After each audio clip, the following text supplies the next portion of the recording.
We just completed a fantastic moving sale. We made $6,500 in 3 days, selling all sorts of small things all the way up to a couple bigger things. I want to tell you all about it, how we set it up, how we promoted it, what the actual sale was like, so that you can replicate it if you are getting ready to move abroad or sell all of your possessions and cash out and make the most possible. So, starting last winter and even fall, I started going through every room of our home, pricing and boxing up items as I could from each room. I would price them, put them in a box. We would put them out in this cottage on our property. So, all winter long, I just kept adding to this pile. That way, things were out of our house as we did our house projects and out of sight, out of mind. I just started to feel the lightness, which grows. Once you start to feel that, you're even more excited to just keep clearing things out. This spring, then, as we were ready to set up, we moved everything from the cottage. About 4 weeks ahead of the moving sale, I was able to start setting up in the heated side of our workshop. And so here's my husband and son getting everything over there, and we all just started piling things in, setting tables up. Here is a few days before the sale, us setting up the unheated part of the garage. We borrowed some tables, started laying things out somewhat. What I would do then is take the bins full of things and either put them on the table or underneath the table so I could start to see how much space we had, what needed more room. I actually don't like clumping things all together by topic. I like having things all mishmashed. And then at that point, what it is, I started making these sale signs. I am a huge advocate for making signs that are clear, all matching, and different. So I made enough signs that every direction you could see these. I posted a picture of these signs in all of the ads that we had. So when people were driving, they knew to look for this sign. And that was huge. And then having them large, these each are about 2 feet by 2 feet. I painted both sides of every sign and kept it very simple.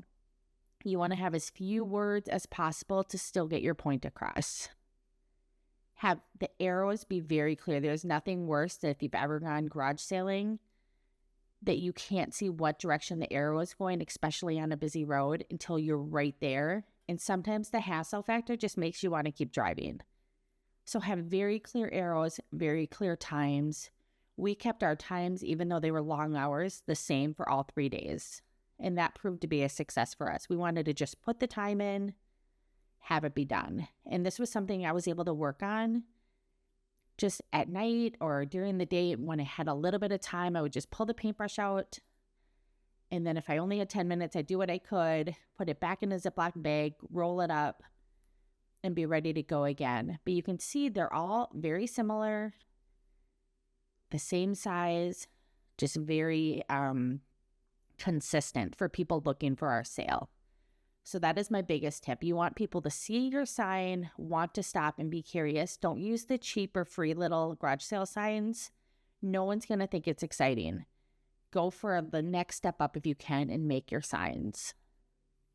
Then, since I didn't have everything set up, I started posting pictures of some of our staging photos that I had taken. And even in some of these, I circled like the couch, the coffee table, the rug, so that people would start to see why I'm posting this picture. The mirror on the wall, the plants. That was something I could post that would start getting people excited about seeing what's going to be in this sale. I did not have everything set up on tables and able to take photos a few weeks before. So I had to get really creative on what photos I started publishing. Here's another one. Everything in this was for sale.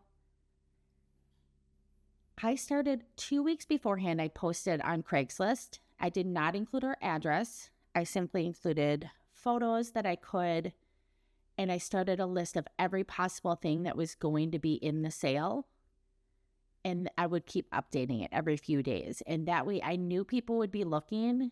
We're an hour outside of the Twin Cities. And so I wanted to entice people to that it was worth the drive out here. And so I kept it updated with photos, kept adding more as I had them, and would add and update the description as well. And then only the night before did I go in and actually add our actual address. Here was another earlier picture I had. So when I took this, was thinking, oh, people are going to see there's some Minecraft books and some art supplies. Instead, immediately we started getting comments from people asking about the clamps in the background, which were the first thing that sold. And so you just never know when you take these photos what people are noticing and seeing and what's going to draw them in. We, for our sale, had a ton of my husband's tools and large woodworking equipment and things like that, power tools, lawnmower, all kinds of things. So we had so many men show up to our sale, and then a ton of people that bought art supplies too. Here was another photo I shared. The art sold out of that little table next to the bed, the flowers on the dresser sold, the plant in the window ended up selling. So again, simply just trying to share what I could. When it's a moving sale, it feels a little less personal to be posting pictures of your actual living space. Otherwise, I think it would feel a little strange to be doing that, if I'm being honest. But since everything was going, it just made sense. There's a little lamp on the nightstand that went to. So ultimately, somebody could see this and get a vision for what's going to be in the sale. Unfortunately, our dog jumped up on that bed right before.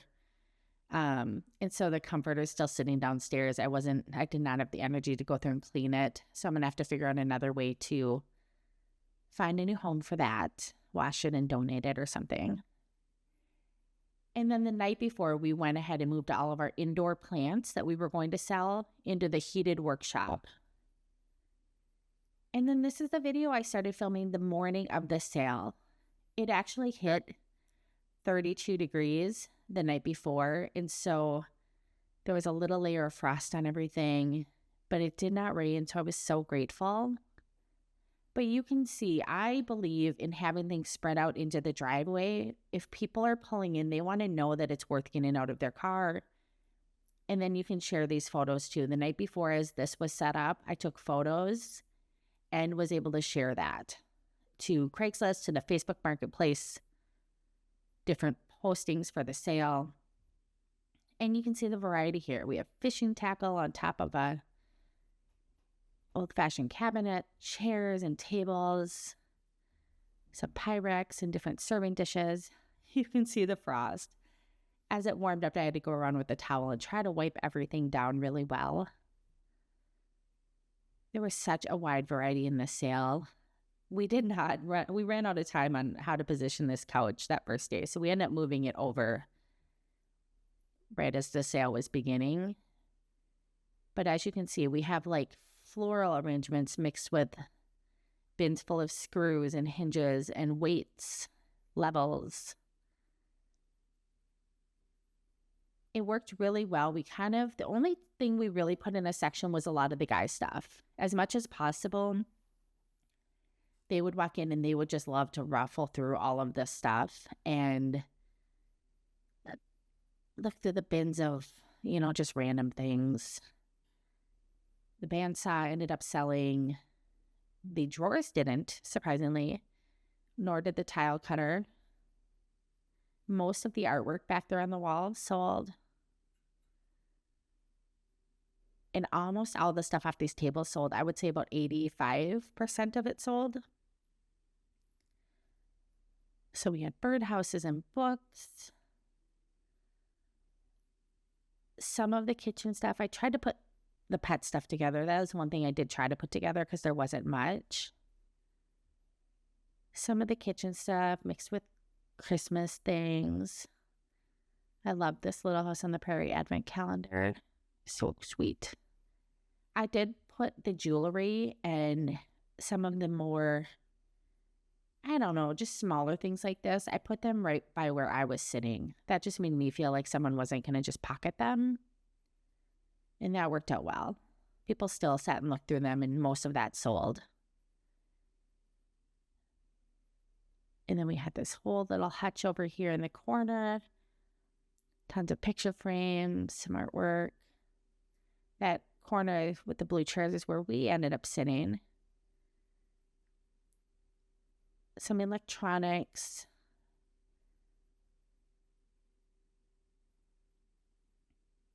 And then when we began the sale, every table had stuff shoved underneath it.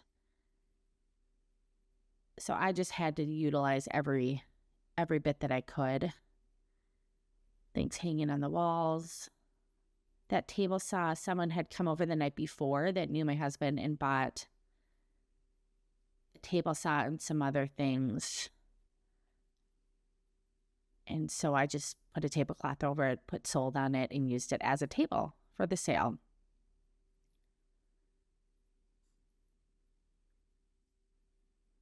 So I like having everything mix matched, some kitchen stuff mixed with random stuff. I think it forces people, instead of just skipping over an entire section thinking they don't need that item, people would spend 20, 30 minutes looking through the sale. And so that was really fun. Just really looking for treasures, seeing things that hoping other people hadn't noticed yet.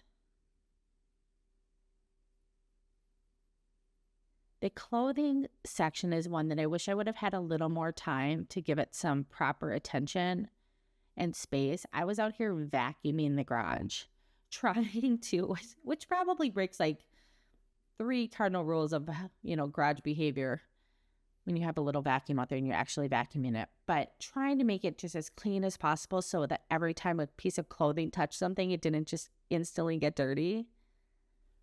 We had all the clothing, or at least about 95% of it, priced for $1 each. And so I just had to surrender that it is what it is. We did the best we could with this space. But I could, in a perfect world, I would have had more time and could have done more. I put some of the art stuff together. Most of that ended up selling, actually. Most of those Minecraft books, most of those hand tools, power tools, most of them sold. At first, when I was setting up, I noticed I was just putting whatever I could on top of the tables. And then slowly I had to kind of downgrade anything that was a quarter or 50 cents to lower or not at eye level so I could get the things that were a little higher value up where people could see them better. I had a ton of my artwork and products in the sale, which is always a very strange feeling. But a lot of them did sell, so I was really grateful, and I can't take it with me when we travel, and so I had to surrender on that, get my ego out of the way, and just hope that they could find homes. I haven't had the bandwidth to do more with it art specific to, past clients and things just with school and selling the house. So that vacuum sold and that dresser ended up selling. I put all of the plants, this is garbage in front of this that we ended up moving out, but most of the plants sold. And because it was heated in here, I just kept them inside. In a perfect world, I would have had them outside where people could see them better. But with it freezing each night, I didn't want them to die. So you can get the idea of what and how we had stuff set up. I then like to go through and take some pictures throughout the sale. Sometimes things will sell and you have person after person buying stuff and you can't see the progress of what has actually sold. So by actually looking at photos, you can start to see gaps or notice that certain things aren't there anymore. And I love that. I'm such a visual person. I like the payoff of that, feeling the progress, especially at the end of a long day where you're just exhausted. I love looking through and seeing some of the things.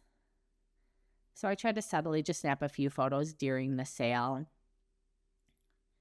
with all the people walking through. And I will say, people were so nice.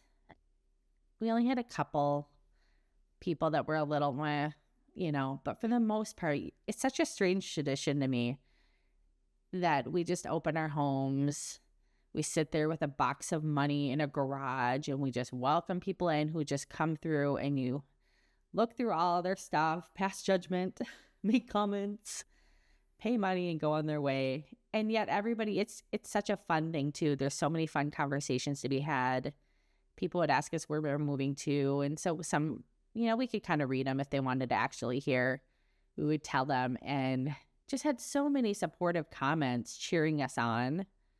And that was really fun. And then got to talk to other people who had been to some of the places we're going to be going or had lived in other places earlier in their life. And they were so encouraging. So here you can just see the big picture of the heated side of the workshop and how much stuff there was. And then this was day 2. As we got more stuff out of the bunkhouse cottage, I was able to put some more stuff in the driveway. And then almost every one of these things sold. That black desk right in the front underneath the antlers did not sell, but I'm kind of grateful because I put it back in here and that's what my computer sets on while I work. So we moved more stuff out into the driveway for day 2.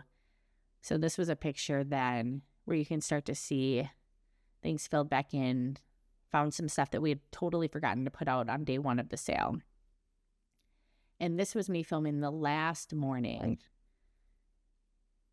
We had pulled a couple things back in the house that we realized we probably do need. Spread some stuff back out.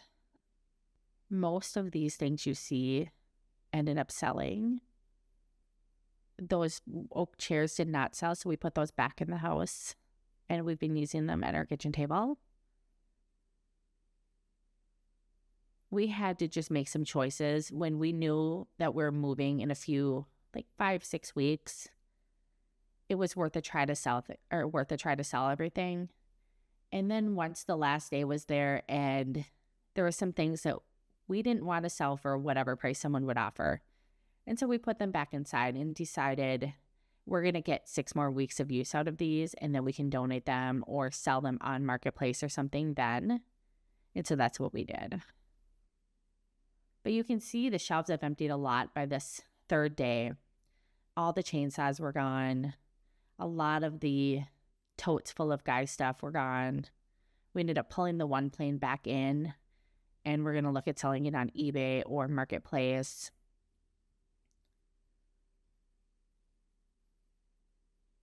I had the sweetest boy show up on this 3rd day of Pay What You Want, and his grandma had just lost someone. No, his aunt and mom had just lost their mom. And he had $8 and asked if he could buy 3 paintings to give each one of them. And at this point, the story was so worth the payoff to me, and to know that they could be a part of something like that. And this kid was just so sweet and heartfelt that, of course, I sold him these 3 paintings for $8. And I just love to think lifelong what that encouragement may do for him, and that just rewarding his generosity and thoughtfulness. So I chose to use those shelves up there. The top stuff was stuff we're keeping for camping this summer. I covered some of the stuff that was sold before the sale and then tried to keep filling in these tables, spreading stuff out when I would get a second to keep everything kind of filled in. I love the merchandising part of things. We're walking back through and trying to make things better looking all the time. I love that part of it.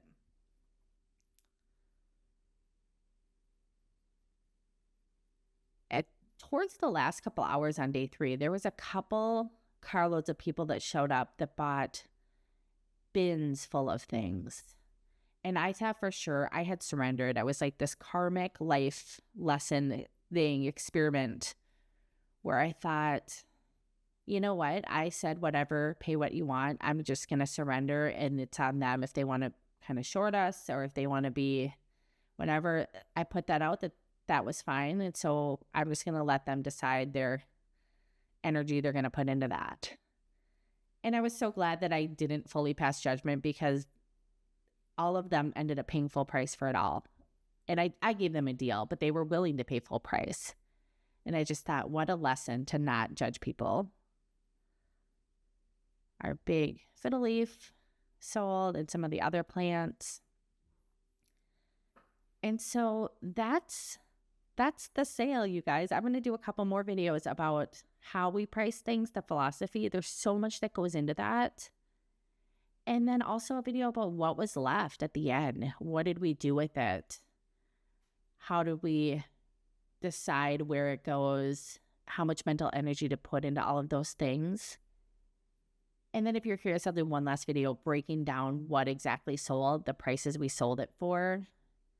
I think it's so fun to really see what actually sells at a sale like this.